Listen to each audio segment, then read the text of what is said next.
নির্বাচন ঘিরে সবচেয়ে বড় চ্যালেঞ্জ আইন শৃঙ্খলা নিয়ন্ত্রণ। রাজনৈতিক বিরোধকে কেন্দ্র করে বেড়েছে টার্গেট কিলিং, মব ভায়োলেন্স ও অস্ত্রের ব্যবহার।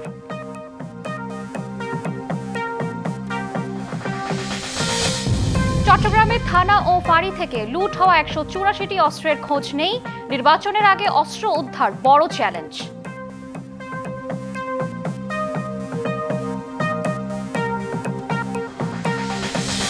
সমঝোতার আসনে বিএনপির বিদ্রোহী প্রার্থী ভাবাচ্ছে সমমনা দলগুলোকে। যুগপথে থেকেও বন্টনে প্রত্যাশিত ভাগ না পেয়ে অনেকেই নাখোশ।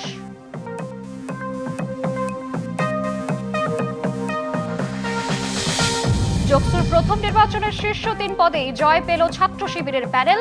ভিপি রিয়াজুল, জিএস আব্দুল আলিম ও AGS Masud Rana.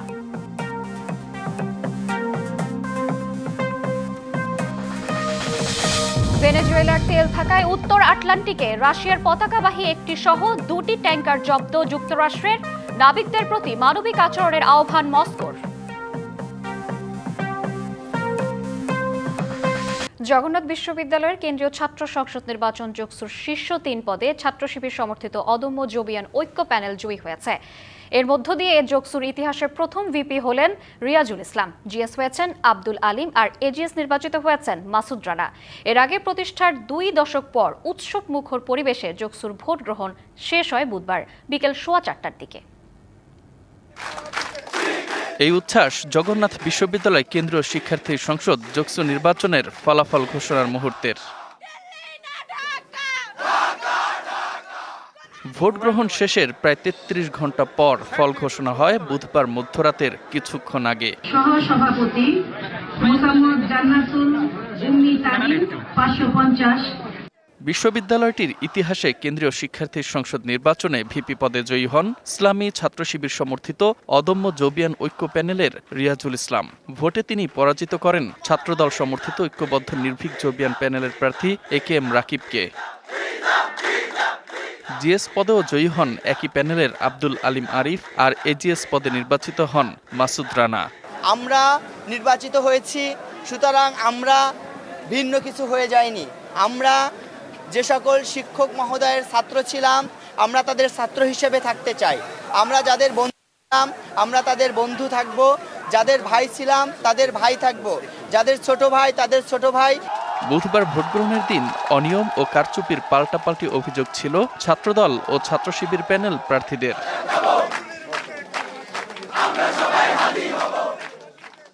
Mustafa Kamal, DBC news. কয়েক মাস ধরে ডিম ও মুরগির মাংসের ক্রমাগত দরপতনে দেউলিয়া হওয়ার পথে টাঙ্গাইলের শত শত প্রান্তিক খামারি। তাদের অভিযোগ, সরকার নির্ধারিত দর তো দূরের কথা, উৎপাদন খরচের থেকেও কম দামে ডিম আর মাংস বিক্রি করতে বাধ্য হচ্ছেন তারা। আর এই ধারাবাহিকতায় গ্রামীণ অর্থনীতি ও সামাজিক নিরাপত্তায় বহুমুখী নেতিবাচক প্রভাব পড়বে বলে মন্তব্য বিশেষজ্ঞদের। আমরা যখন একটু স্বাভাবিক ডিমের বাজার থাকে তখন খেলে আমাদের উপর জরিমানা করে, আর এখন যে আমরা লোকসান গুনতেছি, লোকসান গুনতে গুনতে দেউলিয়া হওয়ার পথে আমরা কোনো রকম কোনো সরকার থেকে কোনো প্রণোদনা, কোনো অনুদান বা কোনো সাহায্য সহযোগিতা কিচ্ছু পাচ্ছি না। এই ক্ষোভ আর হতাশা 2024 সালের নভেম্বরে সরকারি অভিযানে 70,000 টাকা জরিমানা দেয়া টাঙ্গাইলের কালিহাতীর জোকারচরের আসাদের। আমরা প্রতি পিস সরকার নির্ধারিত ডিমের চেয়ে 4 টাকা 56 পয়সা কম বিক্রি করতেছি। কেবল আসাদ নয়, এমন ক্ষোভ আর হতাশা বিরাজ করছে গেল কয়েক মাস ধরে উৎপাদন খরচের চেয়েও কম দামে ডিম ও মাংস উৎপাদনকারী শত শত প্রান্তিক খামারির মাঝে। এমন দুঃসময়ে কেউ পাশে নেই, অভিযোগ খামারিদের। খাবার খাওয়াইছি 1700-1800 টাকা বস্তা, ওই খাবারই 2800 টাকা বস্তা পর্যন্ত হয়ে গেছে এখন। আসলে এইভাবে খাবারের দাম বৃদ্ধি হইতে থাকলে খামারি টিকবে না। অনেক খামারি বাদ হয়ে গেছে গা। দেখেন আমার এখানে অনেক মুরগি নাকি অর্ধেক নাকি কি করব, বিক্রি করে ঋণ শোধ করতেছি। এখন লাস্টে যা আছে জমি বিক্রি করে ঋণ শোধ করে দলিয়ে থাকতে হবে। ঋণ দিতে পারছি না, ঋণের যে কিস্তি সেটা দিতে পারছি না, প্রতি মাসে কিস্তি দিতে হয়। প্রতিদিন আমার 4000 টাকা লস যায়। ডিমের বর্তমানে যে দাম 7 টাকা দাম। সরকার যদি কিছু যদি ভর্তিকে দিত, ওষুধের দাম কমাই দিত, খাদ্যের দাম কমাই দিত, তাহলে আমাদের মুরগি পালতে সুবিধা হইত। প্রান্তিক খামারিরা দেউলিয়া হয়ে ঝরে পড়লে গ্রামীণ অর্থনীতি ও সামাজিক নিরাপত্তায় নেতিবাচক প্রভাবের শঙ্কা রয়েছে। প্রান্তিক যে খামারিরা আছে এদের কার কি সমস্যা, সেই সমস্যাগুলোকে আইডেন্টিফাই করে এই প্রান্তিক খামারি এবং যে ফিডিং ফার্ম এদেরকে নিয়ে বসে এটার একটা সমাধান সরকার বের করতে পারে, কিন্তু সবচেয়ে আগে সরকার সুনজর প্রয়োজন এই জায়গায়। পরিস্থিতি কর্তৃপক্ষকে অবহিত করা হবে, জানান জেলার প্রাণী সম্পদ কর্মকর্তা। খামারিদেরকে আমরা শতভাগ সহযোগিতা করার চেষ্টা করছি এবং পাশাপাশি আমরা খামারিদের জন্য আমাদের অধিদপ্তরে আমরা যোগাযোগ করছি এবং অধিদপ্তর আন্তঃমন্ত্রণালয় বৈঠকের মাধ্যমে এই ব্যাপারে রোজার আগে আমি আশা করব এক ধরনের স্থায়ী সমাধান হবে বলে আমি আশা করি। দেড় যুগের ব্যবধানে টাঙ্গাইলে টিকে আছে মাত্র 20% ডিম ও মাংস উৎপাদনকারী প্রান্তিক খামারি। Sohel Talukdar, DBC news, Tangail. উত্তর আটলান্টিকে ভেনেজুয়েলার তেলের সঙ্গে যুক্ত রাশিয়ার পতাকাবাহী একটি তেল ট্যাঙ্কার জব্দ করেছে যুক্তরাষ্ট্র। এর আগে ক্যারিবিয়ান সাগরে আরও একটি ট্যাঙ্কার দখলে নিয়েছে মার্কিন বাহিনী। যুক্তরাষ্ট্রের হোমল্যান্ড সিকিউরিটির প্রধান জানান, দুটি জাহাজে অভিযান চালানো হয়েছে। সম্প্রতি রাশিয়ার মিডিয়া প্রকাশিত ভিডিওতে দেখা গেছে একটি মার্কিন জাহাজ রাশিয়ার পতাকাবাহী ম্যারিনেরা নামের ট্যাঙ্কারটির কাছাকাছি অবস্থান করছে। ট্যাঙ্কারটি আইসল্যান্ড ও ব্রিটিশ দ্বীপপুঞ্জের মাঝামাঝি এলাকায় অবস্থান করছিল। যুক্তরাষ্ট্র জানায় ট্যাঙ্কারটি নিষেধাজ্ঞা ভেঙে ইরানি ও ভেনেজুয়েলার তেল পরিবহনের সঙ্গে জড়িত। জাহাজে থাকা নাবিকদের প্রতি মানবিক আচরণ নিশ্চিতের আহ্বান জানিয়েছে রাশিয়ার পররাষ্ট্র মন্ত্রণালয়।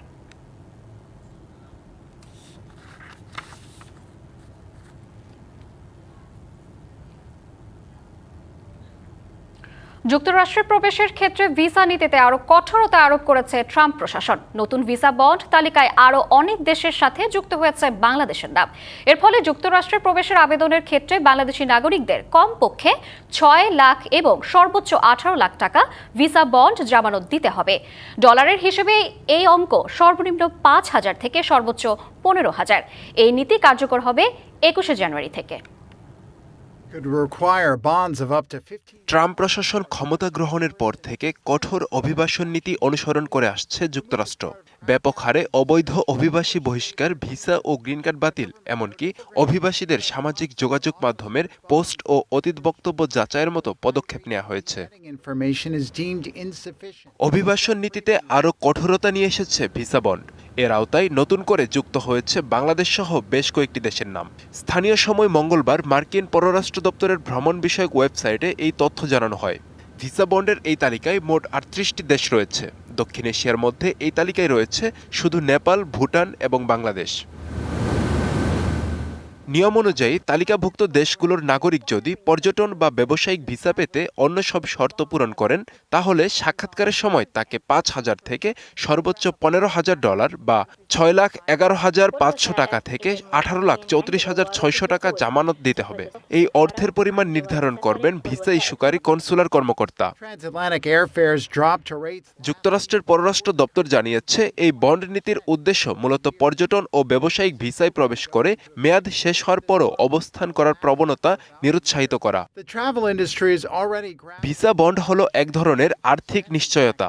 কিছু দেশ নির্দিষ্ট বিদেশি নাগরিকদের সাময়িক ভিসা দেওয়ার আগে এমন জামানত বা নিশ্চয়তা নিয়ে থাকে, যেন তারা ভিসার শর্ত, বিশেষ করে অবস্থানের সময়সীমা মেনে চলেন। বাংলাদেশের ক্ষেত্রে 21শে জানুয়ারি থেকে কার্যকর হবে এ নিয়ম। তবে ভ্রমণকারীরা শর্ত মেনে চললে ফেরত পাবেন জামানতের অর্থ। আব্দুল্লাহ আল মারুফ, ডিবিসি নিউজ ডেস্ক। মর্যাদা ও ক্রিকেটারদের নিরাপত্তা ইস্যুতে কোনো আপোষ করা হবে না, ভারতে খেলার মতো পরিবেশ নেই, এমনটা জানিয়েছেন ক্রীড়া উপদেষ্টা আসিফ নজরুল। আইসিসি যে জবাব দিয়েছে তাতেও সন্তুষ্ট নন তিনি। আর বিসিবি সভাপতি বলেছেন, পরিস্থিতি পরবর্তীতে যেমনই হোক নিজেদের সিদ্ধান্তে অনড় থাকবে ক্রিকেট বোর্ড। সচিবালয়ে ভারতে বিশ্বকাপে টাইগারদের নিরাপত্তা ইস্যুতে বৈঠকের শেষে এসব কথা জানান তারা। আইসিসি থেকে জবাব পাওয়ার পর সচিবালয়ে ক্রীড়া উপদেষ্টার সাথে বিসিবি কর্তাদের বৈঠক। বিসিবির অবস্থান আমলে নিলেও চূড়ান্ত কোনো সমাধান দিতে পারেনি আইসিসি। ক্রীড়া উপদেষ্টা আসিফ নজরুলও অসন্তুষ্ট সেই জবাবে। আজকে আমরা আইসিসি থেকে যে চিঠিটা পেয়েছি, সেই চিঠিতে পড়ে আমাদের কাছে মনে হয়েছে ভারতে যে প্রচণ্ড একটা নিরাপত্তা ইস্যু তৈরি হয়েছে বাংলাদেশের ক্রিকেটারদের জন্য, সেটা তারা রিয়ালাইজ করতে সক্ষম হয় নাই। আমরা নিরাপত্তা ইস্যুটাকেই মুখ্য করে দেখছি। তবে বিশ্বকাপ ঠিকই খেলতে চায় বাংলাদেশ, কিন্তু মর্যাদার প্রশ্নে কোনো আপোষ করতে নারাজ ক্রীড়া উপদেষ্টা। আমাদের জাতির অবমাননার বিনিময়ে আমাদের ক্রিকেটার এবং আমাদের দর্শক, আমাদের সাংবাদিক, তাদের নিরাপত্তার বিনিময়ে, দেশের মর্যাদার বিনিময়ে আমরা বিশ্বকাপ ক্রিকেট খেলতে চাই না। একটাই প্রশ্ন এখন ঘুরপাক খাচ্ছে, আইসিসি বিসিবির এই দাবি মেনে নেবে কিনা। সভাপতি বুলবুল এখনো আশা ছাড়ছেন না, তার বিশ্বাস আইসিসিকে বোঝাতে সক্ষম হবেন তারা। আইসিসিকে আমরা বোঝাবো, আমাদের মন্ত্রী মহোদয় যেভাবে বলে গেলেন আমরা বোঝাবো, কেননা দেখেন পূর্বেও কিন্তু সিকিউরিটির কারণে বিভিন্ন এই ধরনের ইভেন্ট হয়েছে এবং আপনারা জানেন যে হাইব্রিড বিশ্বকাপ যে হচ্ছে সেটার মূল কারণটাই কিন্তু সিকিউরিটি। সো আমরা আশা করছি যে আমরা যে আমাদের রিজনগুলো আছে সেগুলো আমরা এস্টাবলিশ। ভবিষ্যতে পরিস্থিতি যেটাই হোক, নিজেদের সিদ্ধান্তে অনড় থাকবে বিসিবি অনেকটাই পরিষ্কার। শেষ পর্যন্ত বিশ্বকাপ না খেললে সেটাও হয়তো মেনে নেবে ক্রিকেট বোর্ড। আমাদের যে কোনো বিদেশ ট্রিপে যাওয়ার সময় আমাদের গভর্নমেন্ট অর্ডার লাগে, তো সেই অর্ডারটার পজিশনটা আমরা জানতে এসেছিলাম। আমরা জেনে গিয়েছি যে আমরা সকলে একসাথে এই যে সেফটি এবং সিকিউরিটি যদি ইমপ্রুভ না করে আমরা এই বিশ্বকাপে আমরা ফাইট করে যাব ফর আওয়ার রাইট। আগামী 24 ঘন্টার মধ্যে আবারও আইসিসিকে মেইল দেবে BCB. Shahriar Hossain, DBC news, Dhaka. Dhaka মহানগর উত্তর স্বেচ্ছাসেবক দলের সাবেক সদস্য সচিব আজিজুর রহমান মুসাব্বিরকে গুলি করে হত্যা করেছে দুর্বৃত্তরা। আর এই ঘটনায় গুলিবিদ্ধ হয়েছেন আনোয়ার হোসেন নামে আরেকজন। রাত 8টার কিছু পরে রাজধানীর বসুন্ধরা সিটির পেছনে তেজতুরি বাজার এলাকায় অজ্ঞাত পরিচয় বন্দুকধারীরা মুসাব্বিরকে লক্ষ্য করে 5 রাউন্ড গুলি চালায়। পেটে গুলিবিদ্ধ অবস্থায় মুসাব্বিরকে স্থানীয়রা উদ্ধার করে প্রথমে একটি বেসরকারি হাসপাতালে নিয়ে গেলে চিকিৎসক তাকে মৃত ঘোষণা করে। পরে তার মরদেহ নেওয়া হয় ঢাকা মেডিকেলে। এদিকে গুলিবিদ্ধ আনোয়ার হোসেন ঢাকা মেডিকেল কলেজ হাসপাতালে চিকিৎসাধীন অবস্থায় রয়েছেন। এছাড়া মুসাব্বিরকে হত্যার ঘটনার প্রতিবাদে কারওয়ান বাজারে বিক্ষোভ করেছে স্বেচ্ছাসেবক দলের নেতাকর্মীরা।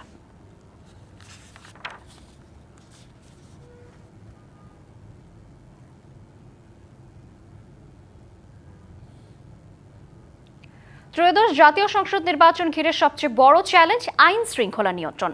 রাজনৈতিক বিরোধকে কেন্দ্র করে টার্গেট কিলিং, মব সন্ত্রাস ও অস্ত্রের ব্যবহার বেড়েছে। ওসমান হাদির পর সবশেষ বুধবার রাতেও রাজধানীতে স্বেচ্ছাসেবক দলের নেতা মোসাব্বিরকে প্রকাশ্যে গুলি করে হত্যা করা হয়েছে। আইন শৃঙ্খলার এমন নাজুক পরিস্থিতিকে চরম উদ্বেগজনক বলছেন বিশ্লেষকরা। পরিস্থিতি আরও ভয়াবহ হতে পারে বলে শঙ্কা তাদের। পুলিশ সদর দপ্তর বলছে সহিংসতা রোধে বাড়ানো হয়েছে গোয়েন্দা নজরদারি। ঘনিয়ে আসছে ত্রয়োদশ জাতীয় সংসদ নির্বাচন। মনোনয়নপত্র যাচাই বাছাই শেষে চলছে আপিল। ব্যস্ত প্রার্থীরা।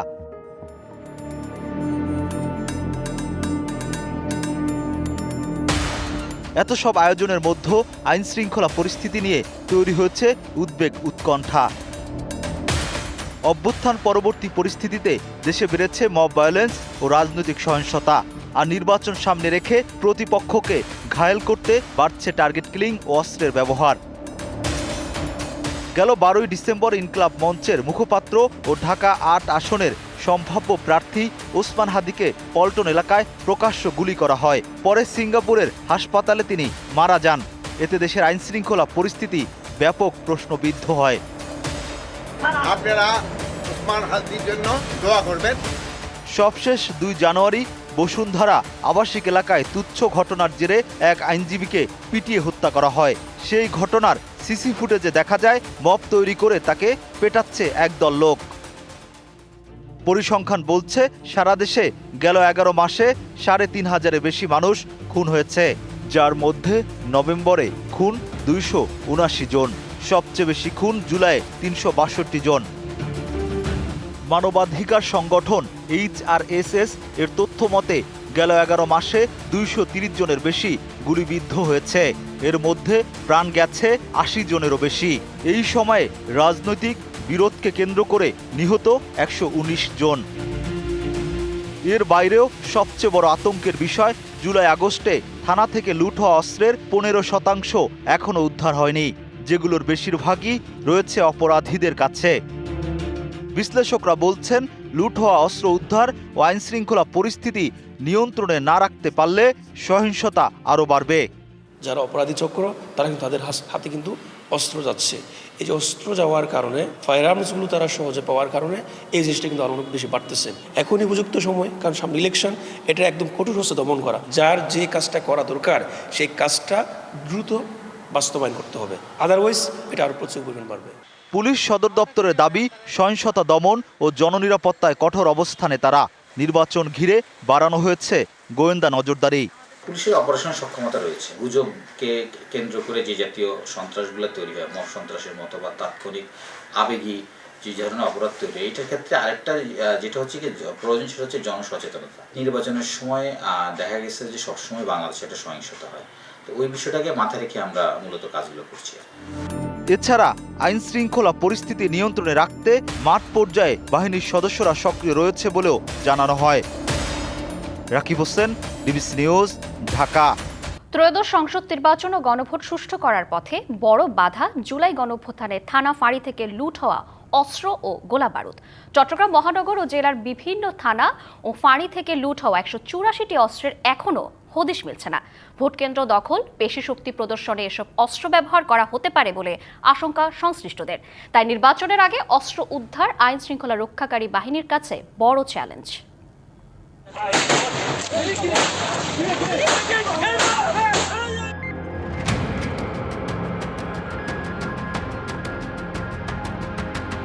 চট্টগ্রামে একের পর এক ঘটছে রাজনৈতিক হত্যাকাণ্ড। কখনো প্রকাশ্যে গুলি চালিয়ে, কখনো ছুরিকাঘাত বা পিটিয়ে হত্যা করা হচ্ছে। বেশিরভাগ হত্যাকাণ্ডে ব্যবহার হচ্ছে অবৈধ অস্ত্র।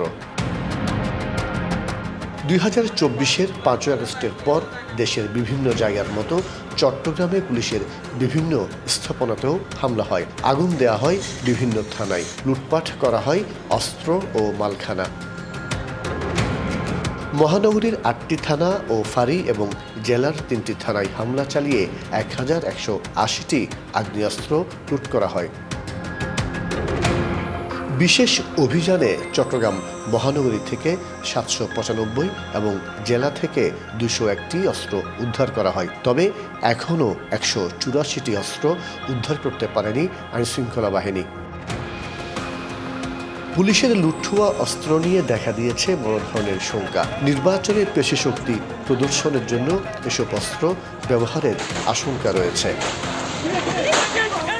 15ই জানুয়ারির পর থেকে অস্ত্র উদ্ধারে যৌথ বাহিনীর অভিযান আরও গতিশীল হবে জানান নির্বাচন কমিশনার। 13ই ডিসেম্বর থেকে আমাদের ডেভিল হান্ট ফেজ 2 যেটা শুরু হয়েছে, সেটাতে ইতোমধ্যে 2 শতাধিক অস্ত্র উদ্ধার হয়েছে। আমরা এটাকে আরও রিইনভিগোরেট করতে চাচ্ছি।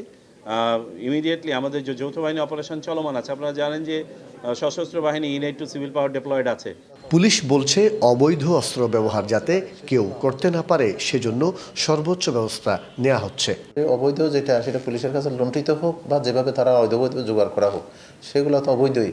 তো অবৈধ অস্ত্র ব্যবহার যেন না করতে পারে সেই জন্য আমাদের তৎপরতা, আমরা আমাদের নজরদারি, আমাদের তৎপরতা আমরা জোরদার করছি। সে অবৈধ অস্ত্র উদ্ধারের জন্য আমরা আমাদের সর্বোচ্চ প্রচেষ্টা এবং প্রক্রিয়া অব্যাহত আছে। এটা আমাদের জন্য জিরো টলারেন্স। আমরা তো উদ্ধারের জন্য যথাসাধ্য চেষ্টা করছি। কোনো জায়গায় অপারেশন পরিচালনা করতে আমার ভয়ও নেই, কিন্তু প্রশ্ন হচ্ছে আমি পর্যাপ্ত তথ্য পাচ্ছি না। যেটুকু তথ্য পাচ্ছি তার উপর আমি ব্যবস্থা নিচ্ছি এবং কাজ চলছে। আমি আপনাদের সহায়তা পেলে ইনশাআল্লাহ আরও সফল হবে। এদিকে আওয়ামী লীগ সরকারের আমলে লাইসেন্স দেয়া 146টি বৈধ অস্ত্রেরও হদিশ মিলছে না এখনও। মাসুদুল হক, ডিবিসি নিউজ, চট্টগ্রাম। বিএনপি যুগপৎ বা শরিকদের জন্য আসন ছাড়লেও জটিলতা কাটেনি, বরং বিদ্রোহী বা স্বতন্ত্র প্রার্থীদের তৎপরতায় অনেকটা চিন্তিত শরিক দলের প্রার্থীরা। তারা আসলে কতটা বিএনপির তৃণমূলের সমর্থন পাচ্ছেন উঠেছে এমন প্রশ্ন। ঘোষণা দিলেও বিএনপির সঙ্গে আসন সমঝোতা নিয়ে এখনও ঝুলে আছেন বলেও জানাচ্ছেন কেউ কেউ। আবার যুগপৎ আন্দোলনে থাকলেও বিএনপি থেকে আসন ছাড়ের সুবিধা না পেয়ে কারো কাছে আছে আক্ষেপ। তবে দলের স্বতন্ত্র প্রার্থীদের বিরুদ্ধে কঠোর অবস্থানের পাশাপাশি আসন নিয়ে জটিলতা কেটে যাবে বলছে বিএনপি। মাহমুদুর রহমান মান্না, বগুড়া 2, নাগরিক ঐক্য। গেল বছরের ডিসেম্বরের শেষে যুগপৎ আন্দোলনের শরিকদের জন্য আসন ছাড়ের ঘোষণা দেয় বিএনপি। ভোটের সমীকরণে শরিকদের জন্য অন্তত 14টি আসন ছেড়েছে বিএনপি। এর মধ্যে নিজের দল বিলুপ্ত পদত্যাগ করে বিএনপিতে যোগ দিয়ে 5টি আসন নিশ্চিত করেছেন শরিক দলের প্রার্থীরা। এছাড়া জমিয়তে উলামায়ে ইসলাম বাংলাদেশকে 4টি, গণতন্ত্র মঞ্চকে 3টি, জাতীয়তাবাদী সমমনা জোটকে 1টি, গণ অধিকার পরিষদকে 1টি আসন ছাড় দিয়েছে বিএনপি। তথ্য বলছে শুধু শরিকদের দিয়ে আসনে নয়, মনোনয়ন বঞ্চিত বিএনপির এমন 190 জনের বেশি বিদ্রোহী প্রার্থী 115টি আসনে মনোনয়নপত্র জমা দিয়েছেন। এই দল করি আমি 45 বছর থেকে। বেশি আলোচনা হিসেব নিকেশ চলছে শরিকদের জন্য ছেড়ে দেয়া আসনগুলোতে, যাতে স্বতন্ত্র প্রার্থী হয় রুমিন ফারহানা, সাইফুল আলম নীরব সহ 9 বিএনপি নেতাকে এরই মধ্যে বহিষ্কার করেছে বিএনপি। নাগরিক ঐক্যের সভাপতি মাহমুদুর রহমান মান্না বলছেন, যুগপৎ সঙ্গীদের সাথে আসন সমঝোতা নির্বাচনে যে কোনো ধরনের জটিলতা নিরসনে বিএনপিকেই বড় ভূমিকা নিতে হবে। বগুড়ার আগে যে সিদ্ধান্ত ছিল সেখানেই থাকবেন। আপনারা তো একজনকে দিয়েছেন এবং তাকে তো অফিসিয়ালি চিঠিও দিয়েছেন অ্যাপ্রুভ করে। এখন তো আমি ঝুলে আছি, যদি ওটা না হয় তাহলে আমি এটা করবো। অর্থাৎ আমি এটা করবো যে সেই লক্ষ্যেও কাজ করার চেষ্টা করছি আর ওটার জন্য ওয়েট করছি। কিন্তু আমাকে যদি ব্যক্তিগত ওপিনিয়ন বলেন তাহলে আমি মনে করি যে তারা খুব অবজেক্টিভলি দেখতে পারছেন বলে মনে হয় না। তার দায় তাদেরকে নিতে হবে। আর যুগপৎ আন্দোলনে থাকা আসম আব্দুর রবের জাতীয় সমাজতান্ত্রিক দল জেএসডি কেন বিএনপির আসন সমঝোতায় জায়গা পেল না, বিষয়টি অজানা বললেন দলের সাধারণ সম্পাদক। দীর্ঘ লড়াই সংগ্রাম, একটা কঠিন সংগ্রামের মধ্য দিয়ে আমরা একসাথে রাজপথে ছিলাম। সেই অংশীজনেরা পরস্পরের প্রতি মর্যাদার আচরণ করবে, অনেক হতাশার কথা বলেছে, অনেকেই খুব উষ্মা প্রকাশ করেছে এমনটা কেন হলো। আসলে আমরা এর কোনো সদুত্তর দিতে পারিনি। আলোচনা আছে বিএনপির স্বতন্ত্র প্রার্থীদের নিবৃত্ত করতে না পারলে আসন সমঝোতা কার্যত ক্ষতিগ্রস্ত হতে পারে। বিষয়টিকে বিএনপি বিশেষ বিবেচনায় নেবে বলে প্রত্যাশা শরিক দলের প্রার্থীদের। এই যে জাতীয় পুনর্গঠনের জন্য আমাদের যে ন্যূনতম ঐকমত্য যুগপৎ ধারাবাহিকতে সেটা চলছে এবং সেটা নির্বাচনে তার প্রতিফলন ঘটবে। আমরা শেষ পর্যন্ত ঐকমত্যের জায়গায় থাকতে পারবো। তারেক রহমানের নেতৃত্ব মেনে অবশ্যই তাদের স্বতন্ত্র প্রার্থিতা তারা প্রত্যাহার করবেন এবং বিএনপির সাথে তারা থাকবেন, কাজ করবেন। তাদেরও ক্যারিয়ার রয়েছে, সংগ্রাম করেছে।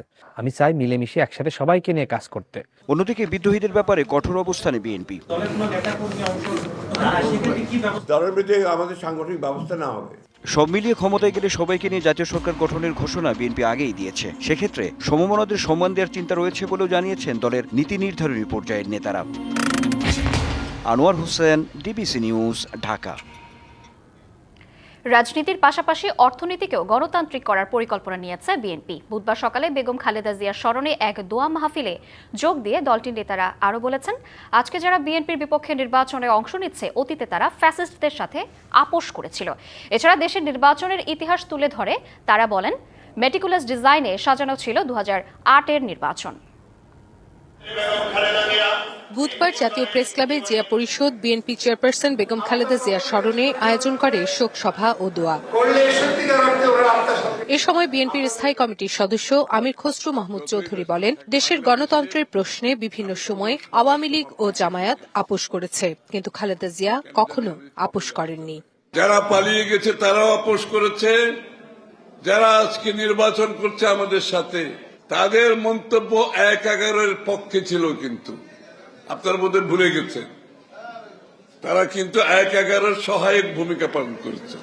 একমাত্র বেগম খালেদা জিয়া নিজের জীবনের বিনিময়ে কোন ধরনের আপোষ করেননি।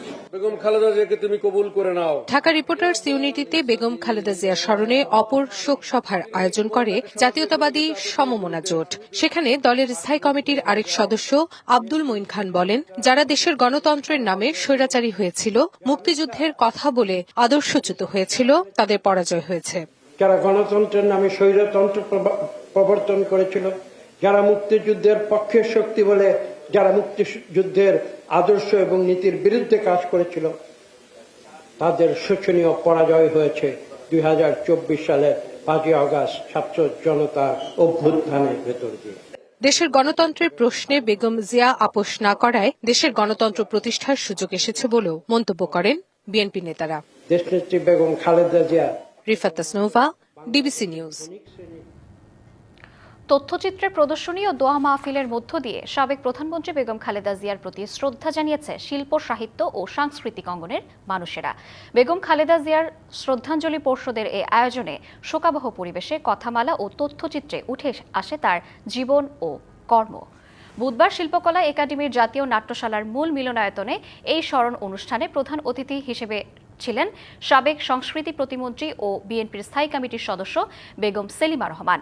যুগান্তর সম্পাদক কবি আব্দুল হাই শিকদারের সভাপতিত্বে অনুষ্ঠান সঞ্চালনা করেন নাট্য ব্যক্তিত্ব খন্দকার শাহ আলম।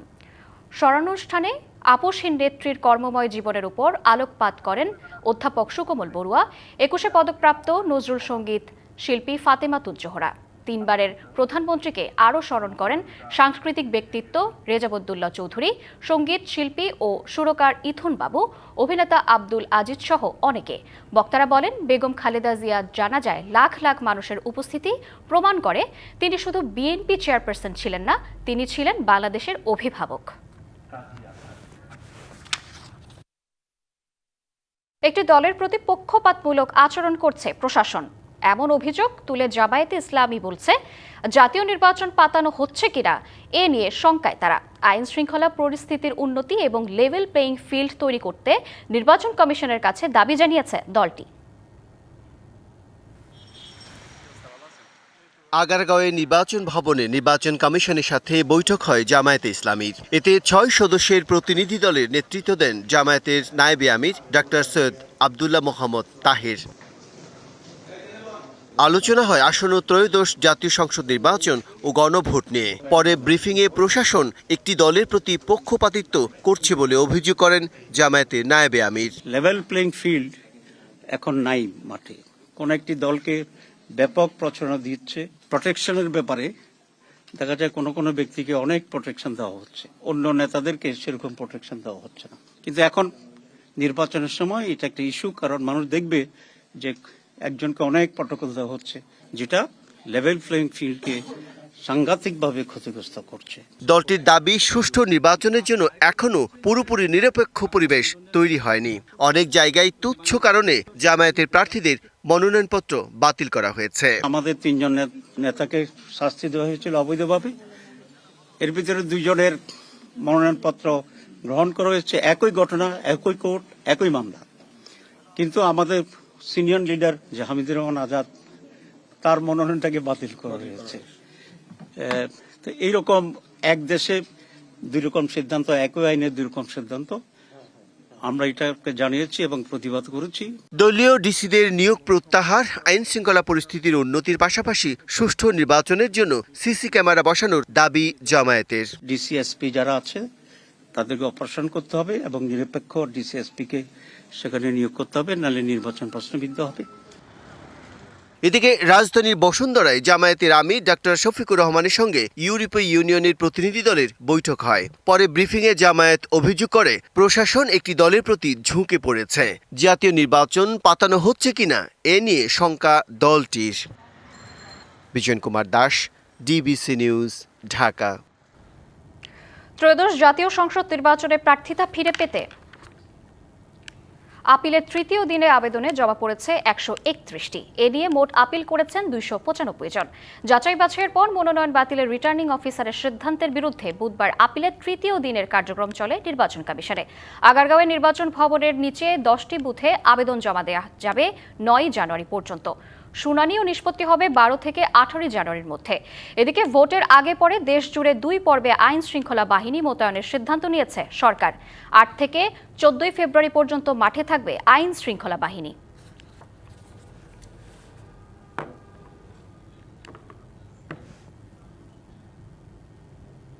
জগন্নাথ বিশ্ববিদ্যালয় কেন্দ্রীয় শিক্ষার্থী সংসদ জোকসু নির্বাচনেও বড় জয় পেয়েছে ইসলামী ছাত্র শিবির সমর্থিত প্যানেল অদম্য জবিয়ান ঐক্য। গতকাল মধ্যরাতে ঘোষণা করা হয় ফলাফল। সেখানে এই মুহূর্তে আছেন আমাদের সহকর্মী পার্থ সাহা। পার্থ, কি অবস্থা দেখছেন সেখানে জানাবেন।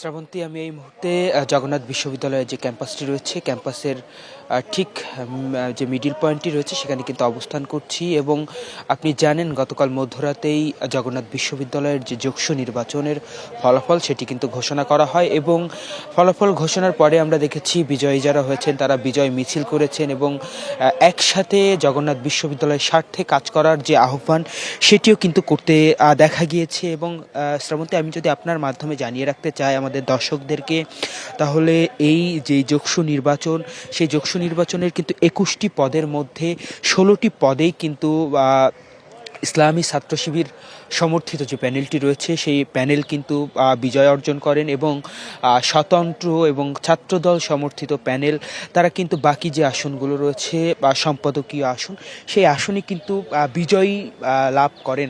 এবং এই যেই সকাল থেকেই ভোর সকাল থেকে আমরা জগন্নাথ বিশ্ববিদ্যালয়ের যে ক্যাম্পাসটি সেই ক্যাম্পাসে রয়েছি, এখানে কিন্তু সকাল থেকে একেবারেই নিরিবিলি একরকম পরিবেশ বিরাজ করছে। আমি যদি জানিয়ে রাখতে চাই, আগামীকাল জগন্নাথ বিশ্ববিদ্যালয়ের একটি ভর্তি পরীক্ষা অনুষ্ঠিত হওয়ার কথা রয়েছে। মূলত সেই ভর্তি পরীক্ষা অনুষ্ঠিত হওয়ার যে কার্যক্রম, সিট প্ল্যান সহ নানা কার্যক্রমের কারণে প্রশাসনিক যে কাঠামো সেটি কিন্তু খোলা রয়েছে, অর্থাৎ প্রশাসনিক ভবনের দরজা ছাড়া ক্লাসরুমের দরজা কিন্তু বন্ধ রয়েছে। মূলত ক্লাস এবং পরীক্ষা সহ যে শিক্ষার্থীদের যে কার্যক্রম সেটি স্থগিত রয়েছে। আর আগামীকাল শুক্রবার এবং শনিবার যেহেতু ক্লাস পরীক্ষা বন্ধ থাকে, সেই হিসাবে বন্ধ এবং শিক্ষার্থীদের আনাগোনাও অনেকটা কম।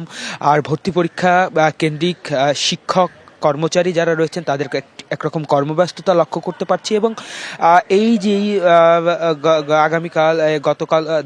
গতকাল যেই যক্ষু নির্বাচনের যে নতুন নেতৃত্ব তাদের কিন্তু এখনও সকাল থেকে আমরা ক্যাম্পাস প্রাঙ্গণে আসতে দেখিনি। এবং জগন্নাথ বিশ্ববিদ্যালয়ের যে ফটকগুলো রয়েছে সেই ফটকে কিন্তু আমরা আইনশৃঙ্খলা বাহিনীর যে সতর্ক অবস্থান সেটি কিন্তু এখনও লক্ষ্য করতে পারছি। তবে ক্যাম্পাসে যে নতুন নেতৃত্বে যারা এসেছেন তারা কখন আসবেন বা আসবেন কিনা, আজ আদেও রবিবারে আসবেন হয়তো সবাই একসাথে, এই বিষয়ে এখনও কিন্তু সুস্পষ্ট কোনো তথ্য আমাদের কাছে নেই। আনুষ্ঠানিকভাবে এখনও কর্তৃপক্ষ থেকে জানানো যায়নি। জানা গেলে আসলে আপনাদের মাধ্যমে আমাদের দর্শকদেরকে জানাতে পারবো। শ্রাবন্তী, এই ছিল আমার কাছে জগন্নাথ বিশ্ববিদ্যালয় থেকে বর্তমানে সর্বশেষ। পার্থ, আপনাকে ধন্যবাদ। দীর্ঘদিন ধরে দেশের বিভিন্ন জেলা শ্রমিকরা কাজের সন্ধানে আসেন ফেনীতে। শহরের খেজুর চত্বর শ্রমিকদের সম্মেলন থেকে প্রয়োজন অনুযায়ী দরদাম শ্রম কিনে নেন অনেকে। সমাজসেবা বিভাগ জানিয়েছে এসব শ্রমিকের শ্রমের ন্যায্যতা নিশ্চিত ও সার্বিক কল্যাণে উদ্যোগ নেওয়া হবে। ভোরের আলো ফুটতে না ফুটতেই কাস্তে কোদাল নিয়ে হাজির শত শত শ্রমিক। কিছুক্ষণের মধ্যেই তাদের হাঁকডাকে মুখরিত হয়ে ওঠে শহরের প্রাণকেন্দ্র। ফেনী শহরের ট্রাঙ্ক রোড খেজুর চত্বরে বসে শ্রমজীবী মানুষের এই হাট। প্রতিদিন 1000 থেকে 1200 শ্রমিক 600 থেকে 700 টাকার বিনিময়ে বিভিন্ন জায়গায় কাজে যান। সাধারণত গড়ে 600 টাকা হারে 1200 শ্রমিক কাজ পান। সেক্ষেত্রে এই শ্রমবাজারে প্রতিদিন 7,20,000 টাকার শ্রম বিক্রি হয়। ধান কাটা, পাট কাটা, ক্ষেতের আগাছা পরিষ্কার করা, মাটি কাটা ও রাজমিস্ত্রির কাজ করেন তারা। কাজের ধরন হিসেবে শ্রমের দাম নির্ধারণ করা হয়। 1000 টাকা বেতন করতেছি, এরপরে 1 ঘন্টা যদি কোনো কারণে দেরি হয় তারা করতে রাজি না। ওনারা বলছে 700, 800 এরকম বলছে, আমি 600 টাকা বলছি। এই বাজারে দীর্ঘ 30 বছর চলের, আমিও 20 বছর নিতে আসি। আর শ্রমের মূল্য ধরেন 500 টাকা, 550 টাকা এখন। শ্রমিকরা জানান, যখন কাজের চাহিদা বেশি থাকে তখন তাদের চাহিদাও বাড়ে। যখন আসে এখন বাজারে কিছু মান্দা আছে, যখন ধান কাটা আমাদের লাগবে তখন কি বাজার চড়া হয়ে যাবে। আমরা একদিন কাজ করলে 2 দিন বসে থাকতে হয়, 3 দিনও বসে থাকতে হয়। এতে 1 সপ্তাহ বসে রয়েছে, এমন লোক আছে 1 সপ্তাহ বসে রয়েছে, কোনো কাজ নেই। আগে যে ছিল মানুষ 5 জন 7 জন একটা গৃহ এসে নিয়ে যেত, একটা লোকে কামলা লাগাইতো, এখন ওই তুলনামূলক একজন নিয়ে যাইলে হয়ে যায়। এসব শ্রমজীবীদের কল্যাণ ও নিরাপত্তা নিশ্চিতে যথাযথ উদ্যোগ নেয়ার কথা জানিয়েছে শ্রম অধিদপ্তর ও সমাজসেবা বিভাগ। তাদের যে শ্রমের মর্যাদা এবং তাদের নিরাপত্তার বিষয়, যেখানে ওরা কাজের যে ক্ষেত্র সেই ক্ষেত্রে নিরাপত্তার যে বিষয়টি এখানে থাকে, সেগুলা অবশ্যই নিশ্চিত হওয়া দরকার। কারণ তাদের এগুলো নিশ্চিত হলে তারা তাদের যে ন্যায্য মর্যাদা যেমন পাবে, মূল্য যেমন পাবে, তেমনি তারা নিরাপত্তা সহকারে কাজটি করতে পারবে। দেশের চাঁপাইনবাবগঞ্জ, সিরাজগঞ্জ, হবিগঞ্জ, ভোলা, রাজশাহী, নরসিংদী ও সাতক্ষীরা সহ অন্তত 25টি জেলার শ্রমিকরা কাজ করছেন ফেনীতে। DBC news desk. সেতু আছে, তবে নেই সেতুতে ওঠার সড়ক, তাও আবার একটি নয়, মাত্র 100 গজের ব্যবধানে 2টি সেতু। 64 লাখ টাকা ব্যয়ে সেতু দুটি ব্যবহার হচ্ছে এখন ধান পাট শুকোনোর কাজে। এভাবেই গচ্চা যাচ্ছে সরকারি টাকার। নারায়ণগঞ্জের বক্তাবলী ইউনিয়নে ঘটেছে এমন ঘটনা। নারায়ণগঞ্জ সদর উপজেলার বক্তাবলী ইউনিয়নের পূর্ব রামনগর গ্রামের খালের ওপর 32 লাখ টাকা ব্যয়ে হয়েছে এই সেতু। এর 100 গজ দূরেই তৈরি হয়েছে আরও একটি সেতু। 2017-18 অর্থ বছরে দুর্যোগ ব্যবস্থাপনা মন্ত্রণালয়ের অধীনে সেতু দুটি নির্মাণ হয়। ইরা এন্টারপ্রাইজ ও বাঁধন এন্টারপ্রাইজ নামে দুটি ঠিকাদারি প্রতিষ্ঠান এই কাজ করে। তবে 7 বছর আগে সেতুর কাজ শেষ হলেও এখনও তৈরি হয়নি সংযোগ সড়ক। বিপুল অর্থ ব্যয়ের কোনো সুবিধাই পাচ্ছে না এলাকাবাসী। গাড়ি তো দূর থাক, মানুষে চলাফেরা করতে পারে না, এই সিস্টেমে রাস্তাঘাট বানাতে গেছে, ব্রিজের কোনো মাটি নাই। ব্রিজ তো করছে, ব্রিজটা ফাঁকা হইলে অনেক উন্নত হইব রাস্তাটা এখানটা যদি হয়। অভিযোগ, এই ইউনিয়নের সাবেক চেয়ারম্যান শওকত আলীর নেতৃত্বে হয়েছে এই অনিয়ম। এই ব্রিজে আমাকে কোনো উপকার আছে না, রাস্তা নাই, ব্রিজে কোনো উপকার হয়নি। রাস্তা করলে আমাদের উপকার হবে। আমরা চেয়ারম্যানের লিগে পারিনি, আমার কোনো উপকার হয় নাকি, হার মতো হ্যাঁ করছে, তখন হার মতন হ্যাঁ করলে তো আর আমার কিছু করার নেই। সংযোগ সড়ক নির্মাণ করে সেতু দুটি সবার জন্য খুলে দেওয়ার আশ্বাস দিয়েছে প্রশাসন। দুটো কালভার্ট রয়েছে, যেটা হচ্ছে সংযোগ সড়ক আছে কিন্তু একটু ন্যারো হয়ে আছে। আমরা এখন দেখার পরে আমি আমাদের পিএইউকে নির্দেশনা দিয়েছি, উনি যাবেন, ভিজিট করবেন, করার পর আমরা একটা প্রকল্প অলরেডি দিয়েছি, গাড়ি চলাচল উপযোগী করা হবে, আর একটা প্রকল্প আমরা দেখে ব্যবস্থা নেব। আওয়ামী লীগ আমলে প্রকল্প দুর্নীতির অন্যতম উৎকৃষ্ট উদাহরণ 64 লাখ টাকা ব্যয়ে নির্মিত এই দুটি ব্রিজ, যে ব্রিজগুলোর কোনো চাহিদাই ছিল না স্থানীয় বাসিন্দাদের কাছে। তারা বলছেন সংযোগ সড়ক দ্রুত নির্মাণ করে ব্রিজগুলোকে অন্তত ব্যবহার উপযোগী করে তোলা হোক। বক্তাবলী নারায়ণগঞ্জ থেকে সাবিত আল হাসান, ডিবিসি নিউজ। সংবাদে এই ছিল এখনকার মতো। ডিবিসি নিউজের সংবাদগুলো পড়তে ভিজিট করুন dbcnews.tv আর ভিজিট করুন ডিবিসি নিউজের ফেসবুক পেজ এবং ইউটিউব চ্যানেল। ডিবিসির সঙ্গেই থাকুন।